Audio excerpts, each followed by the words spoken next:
This show is going to be the gardener show. I apologize if you hear the gardeners in the background. Welcome to the show, however, how to build a tent. My name is Matt Williams. This show is about how to make you successful. I'm so glad you are here. I'm so thankful for you guys. I appreciate all that you guys do, reaching out to me, talking with me about your lives, where you guys are at. That is such an encouragement to me, a blessing to me. Thank you for sharing the show, subscribing. Subscribe to our social media sites, How to Build a Tent, Facebook, Twitter, Instagram, Minds, YouTube. You can find all those links in the show notes, by the way, and just click easy. I mean, how easy is it just to click on those links and subscribe? I'd appreciate that. You can email me, matt@howtobuildatent.com. I would love to hear from you. Again, share where you are in life, or if you have any questions, comments, any topics you want me to discuss. I have a few things in the queue that you guys have reached out to me about to discuss. So those will be coming down the pike. And thank you for those. It really helps. I got good news. I just saw a push notification that Vice Chair of the Fed says if the economy slows, that they will implement policies to keep it in a good place, which means that they are going to do quantitative easing, and also once they say if the economy slows, so they're not even saying that the economy has slowed yet. And just keep that in mind when you see news highlights. And two, I hate that we are at the behest of the Fed and are hanging on every word that they say. It really shouldn't be like that in a free country like America is supposed to be. But that is where we are nonetheless. And so stock market is doing really good right now. And I'm very thankful for that because it has been a tough road. It has been a very tough road. If you guys don't have like the CNBC app, the Yahoo Finance app, Fox News, Fox Business, I would highly recommend getting those apps and just getting push notifications. Whenever I see those notifications, sometimes it makes me go look at my portfolio, my Robinhood portfolio. Maybe I'll put that in the show notes again for you guys. I like Robinhood because I'm buying and trading on my phone. It's free. The stocks are free. I mean, they charge you a fee to go from broker to broker.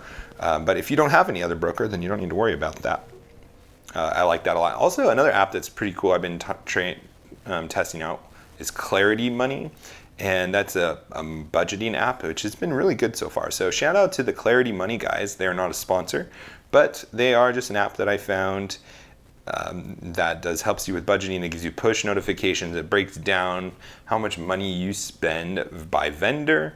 It's also by month, so it can really be convicting at times. Like, oh, you just spent, $10,000 this week. Like, oh, what? $10,000? That's what I did? And then you go look and you're like, oh, sure enough, that's what I did. And then it gives you projections on how much you spend and all that stuff. So really cool. Love it very much. What else did I want to talk about today? Oh, just one last thing as I'm closing out my phone, because I've been looking at my portfolio. I'm multitasking, which I shouldn't be doing. That's a terrible thing. But it's just, I love looking at my portfolio when good news is happening. Credit Karma is another good app to have. And I just tried it. I tried to do my taxes on Credit Karma last year, and it was a pretty good experience. So some apps for you to check out. Again, none of them are sponsors. I don't have any sponsors. I don't necessarily want sponsors. I'd love to just be able to share with you freely of the companies that I think are doing well and the companies that I think are terrible. So while we're talking about how good companies are, so as you know, I'm moving to Florida. And I am a dad, so that means I shop at Costco. And I love Costco. I'm an executive member.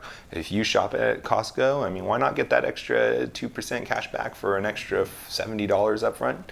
I always make that money back. I also have the cash card, 4% back for gas, and you get warranty on products. Again, not sponsors, but just something that I've been doing. Highly recommend it. And I've been getting emails from them. I'm really excited because they don't have this on the island, but on the mainland, which is the continental United States for you mainland folk, they're starting to have 2-hour same day shipping for produce for certain products at Costco. I mean, that's awesome. It takes me more than 2 hours to go shopping myself at Costco. And their stuff is pretty good, so it's not like I'm buying produce there either, so it's not like I have to worry about the produce being bad or not. But the stuff that you don't have to worry about being good or bad, that is awesome. Costco is stepping it up and trying to compete with Walmart and Amazon. That'll be exciting. But anyways, just wanted to give a shout out to Costco for their great customer service. I bought my new office for the podcast. You'll be seeing that when we go back to video. And I timed it all to arrive at my place when I get there, 3 to 6 weeks. So it wouldn't be there before I got there. And it's important because we bought the house and we leased it back to the seller for a month while they're building out their house. So I can't have the stuff being shipped there to my tenants. I need it to be when I get there, which I'm going across the world. So that is a problem. And anyway, so normally what wouldn't be a problem, which would be awesome, it's shipped in 3 days, the desk, instead of 3 to 6 weeks. And I've been working with them in the last couple of days, and Costco, you guys have been awesome. Your customer service has been great. I know that there are hiccups like when a vendor ships a product in 3 days when it's supposed to be 3 to 6 weeks. That throws a wrench in the whole process, and you guys have been just doing great so far. I really appreciate that. Costco, you guys are awesome. You have not let me down, except when you discontinue a product I love, which again, why don't you guys just have one warehouse that holds your high popularity, or I guess it wouldn't be too high popularity if you discontinued it, but for all the items that like at a certain point where you could just ship them to people, why don't you just keep those and still be able to find them online, especially with how you guys are stepping into the online scene with your app and all that stuff. Anyways, hopefully someone from Costco or someone who knows someone high up in Costco can relay that message, and that would be a good thing. Okay, this is one of my favorite stories of the week that I want to talk about, and it has to be a good story for me to talk about it because it is about a British business, business in the UK. And, you know, if you see me on Twitter, I just don't care about the UK. We fought a war to not worry or care about what happens in England, and I'm just happy not knowing about the prince and princess and what they're going to name their child or what their child's going to be dressed in or whatever. And I'm only half kidding. Like, I really just do not care about the royal family. I don't care what they're doing with their lives.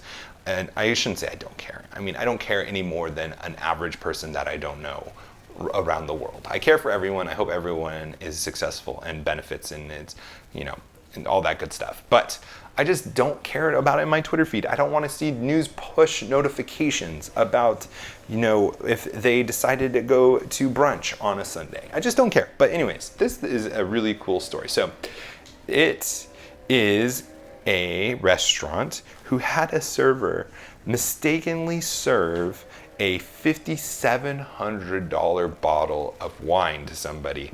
It is called, oh my gosh, and I'm gonna try to pronounce this wine just for entertainment value, not for accuracy, because I am not a connoisseur of wine. I am not an expert. I love my red blends, and I have my favorite wineries. Justin is one of my favorite wineries. Shout out to them in Paso Robles.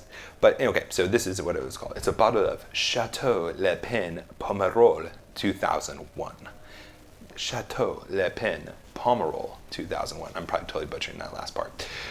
So they tweeted out the story, which is really interesting to me. They said this: to the customer who accidentally got given a bottle of Chateau Le Pen Pomerol 2001, which is 4,500 pounds or $5,700 on our menu last night. Hope you enjoyed your evening. To the member of staff who accidentally gave it away, chin up. One-off mistakes happen, and we love you anyways. I love that. Chin up, oh lad, or something. Okay, terrible British accent. I apologize. Now, what could have this restaurant done? Now, what would you have done if you owned this business? Because I'm assuming the bottle of wine they gave him was far less than the $5,700 one, because it's obviously news. It wasn't like a comparable wine, but so it probably cost them a couple $1,000s at least, or you know, a couple £1,000, since we're in England right now, or wherever it is in the UK. What would you have done? Would you have fired your employee? I mean, they could have been upset. They could have tried to move on, not think about it, and just kind of taken the loss. But what did they do instead? They tried to look for a way to leverage this situation for something good and to use it for good. And this is a great principle for us to remember as we are going through our careers or going through our business and creating businesses, doing startups, looking for those multiple streams of income, is that bad times, quote unquote bad, are going to come. And I say bad because it's not bad just because it doesn't work out the way we want it to, even though we would consider that bad, right? Because God has a bigger plan. He can use everything for good. So I don't even like saying things are good or bad. It's probably just times are easy versus hard.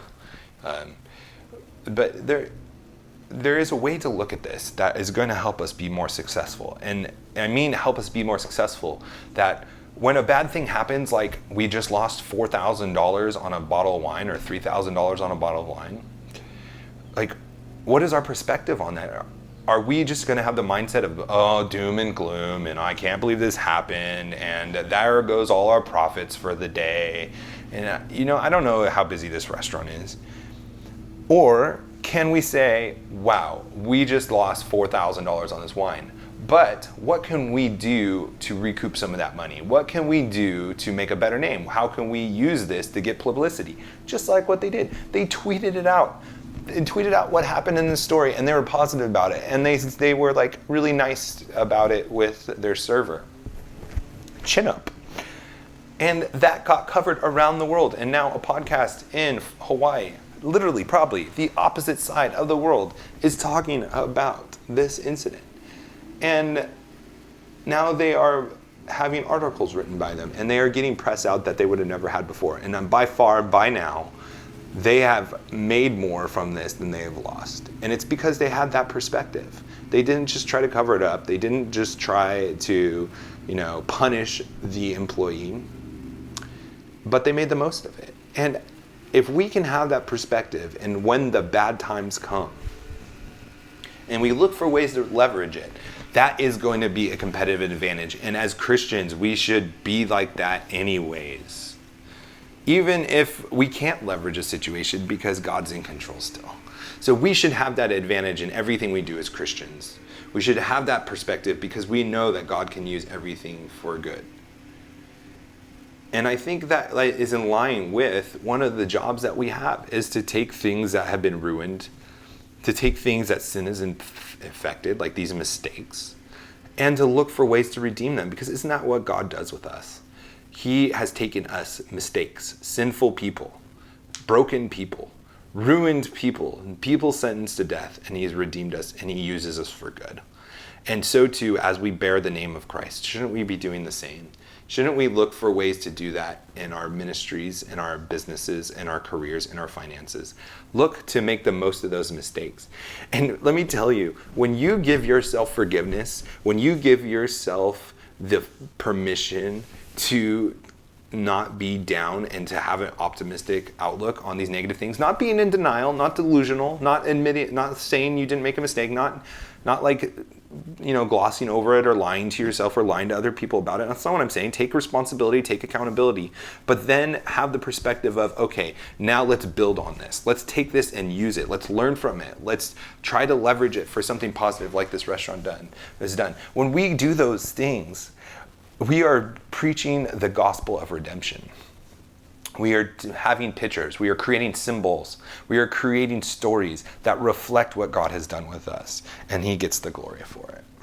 So I just think it's a great day, great thing. And also just having the understanding that bad days are going to come and that we don't need to be blindsided by it. Like, just thinking about our future, there are going to be an infinite amount of good things that happen. There's going to be an infinite amount of bad things that are going to happen while we are on this world. We are not going to be able to count them all. So how are we going to handle it? And if we can just today decide, cement in our minds that, hey, we're going to have good days. Hey, we're going to have bad days. And man, did I have a bad day yesterday, man. Just everything went terribly wrong, like everything. But if we can just accept that, hey, we're going to have those bad days, but we're going to persevere, and we're going to take those bad days, and we're going to look for ways to glorify God in them. We're going to look for ways to leverage those bad days for good. Then when those days come, they're not going to be like, oh man, I didn't see this day coming. Like, oh, okay. Well, God, how do you want me to handle this? And that is such a more healthy perspective to have. That is going to be a perspective that is going to make us successful. It's going to make us more effective. It's going to make us more usable by God when we are looking up instead of being drowned out by our circumstances, being blindsided by all of those things. So the last thing I wanted to talk about today, and it's kind of related to that, is the provision of God and just how amazing he is. And I just it's kind of a small thing, but I just still wanted to give him the glory for this. So I'm recording a bunch of shows right now because I am going to be flying. I'm going to be in all-day meetings. I'm going to be busy all week. I'm not going to have the time to record. So I'm having multiple recordings, and I didn't realize it. I didn't realize it until the day before we were flying out.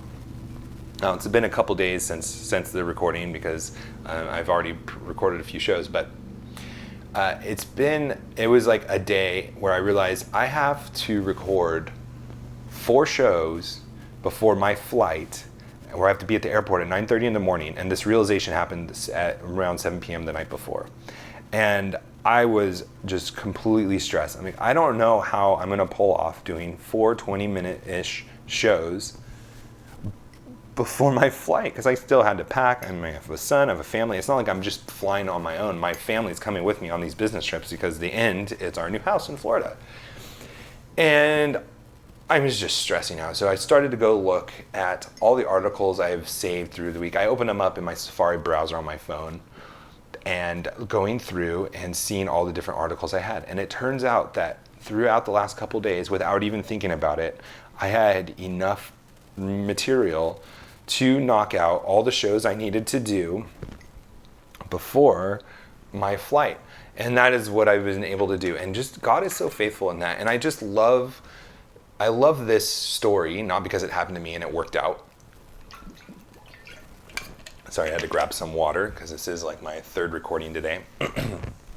Excuse me for clearing my throat. It's that the more mature I have become in Christ, and what I mean mature is the more I learn more about who God is and how he treats me, is the most comforting, most confident thing, and the makes me so much more bold, because this is what I've noticed God does with me, is he's providing, he's protecting, he's planning out my life, my story, the events that are coming my way when I don't even realize them. He was having me do show prep. He was having me create the outlines for my shows before I even knew myself that I needed to do them. He was guiding me in that way. And this is just one little microcosm, one story of how he's done that for me through my whole life. And I share that because he's doing that for you too. When you are living for him, when you are following him, when you are looking to obey him, we don't have to fear the bad days. We don't have to fear losing $3,000 on a bottle of wine, because he is the master storyteller. He is the master architect. That's what Jason Farley talked about in one of his episodes in the very beginning that I loved, is that his story he has for our lives is better than any story that we could write for ourselves. And it's almost like, let's just sit back and turn the pages and go through the motions and be obedient to what God has for us, because we don't need to fear that I don't know about you, but it is incredibly comforting. It's incredibly assuring that I can go through life and know that God is watching out for things that I don't even know to watch out for. And that allows me to take more risks, and that allows me to walk out in faith more often, because oftentimes we want to make sure that we have all of the scenarios planned out, that all the risks are accounted for, and we have hedged against all those risks. And then once we have all the scenarios planned out, then we can take a step. But really, we don't always think of everything. We can't know everything. And so we get hesitant and we're like, oh, what if we fail? What if we, lose all of our money? We lose all of our house. We lose our houses. We lose our cars. We lose all of our stuff. what happens then? And we become paralyzed. But to know and to see that God will take care of us even when we fail to plan the way we should plan in a normal days, like on a simple podcast. To know that he is even doing that and taking care of me in my prep, my show prep, my planning. How much more can we be confident with our whole lives? God says, look around at the birds. Look around at the fields. They wither away. The birds are just birds. But yet God makes sure that they are fed. How much more with us? Maybe you have been fearful of taking the step that God has called you. Starting a business, taking a new job, starting investing, starting in giving more money, starting to supporting a ministry, moving to another state, moving to another city, and you've just been held back because of fear. Fix your eyes on God. Go to him in prayer. Take time out of your day and seek him. And remember, Selah, focus, meditate, pause, and know that God has you in his hands. And go out and do what he has for you in boldness. Because no matter what happens, in individual successes, individual failures, it's part of a bigger story of bringing glory to him, where he is going to be using you in powerful ways to testify, to preach the gospel, to proclaim the lordship of Jesus in every area of your life. And he will not fail. He will not fail. You may fail, but he will pick you up. What is the proverb? A righteous man falls six times but gets up 7. Something to that effect. I probably totally butchered that. We are going to fall, but we will have the strength when we are walking with God to get up every time. Now take that confidence and go out and be successful. God bless.